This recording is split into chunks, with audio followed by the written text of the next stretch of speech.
২ বছরের যুদ্ধে ইসরায়েলের বিপুল ব্যয়। গত ২ বছর ইসরায়েলের যুদ্ধ ব্যয় দাঁড়িয়েছে $৭৬.৩ বিলিয়ন বলে জানিয়েছেন দেশটির অর্থ মন্ত্রণালয়। মঙ্গলবার ইসরায়েলি সম্প্রচার সংস্থা জানিয়েছে, অর্থ মন্ত্রণালয়ের কয়েকজন শীর্ষ কর্মকর্তা প্রতিরক্ষা খাতকে রিজার্ভ বাহিনীর দায়িত্বহীন ব্যবস্থাপনার অভিযোগে অভিযুক্ত করেছেন। ফলে রিজার্ভ সৈন্যদের ভাতা বাবদ কয়েক বিলিয়ন ডলার অপচয় হয়েছে।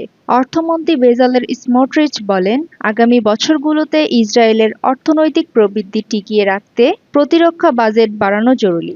যুদ্ধ ব্যয়ের এই হিসাব কোন কোন সংখাতকে অন্তর্ভুক্ত করেছে তা বিস্তারিত জানায়নি রিপোর্টটি। তবে ধারণা করা হচ্ছে, গত ২ বছরে গাজা, লেবানন ও ইরানে ইসরায়েলের সামরিক অভিযানগুলোই এই ব্যয়ের অন্তর্ভুক্ত। ২০২৪ সালের ১০ই অক্টোবর হামাসের সঙ্গে ইসরায়েলের যুদ্ধবিরতির মাধ্যমে গাজা যুদ্ধের অবসান ঘটে। এতে ৬৮,০০০-এর বেশি ফিলিস্তিনি নিহত হন এবং ১,৭০,০০০-এর বেশি আহত হন, যাদের মধ্যে বেশিরভাগই নারী ও শিশু। অন্যদিকে লেবাননে ২০২৩ সালের অক্টোবর থেকে শুরু হওয়া সংঘাতকে ইসরায়েলি বিমান হামলায় ৪,০০০-এর বেশি মানুষ নিহত এবং প্রায় ১৭,০০০ আহত হয়। ২০২৪ সালের সেপ্টেম্বরে যুদ্ধ তীব্র আকার ধারণ করে এবং ২ মাস পর যুক্তরাষ্ট্রের মধ্যস্থায় একটি নাজুক যুদ্ধবিরতি কার্যকর হয়।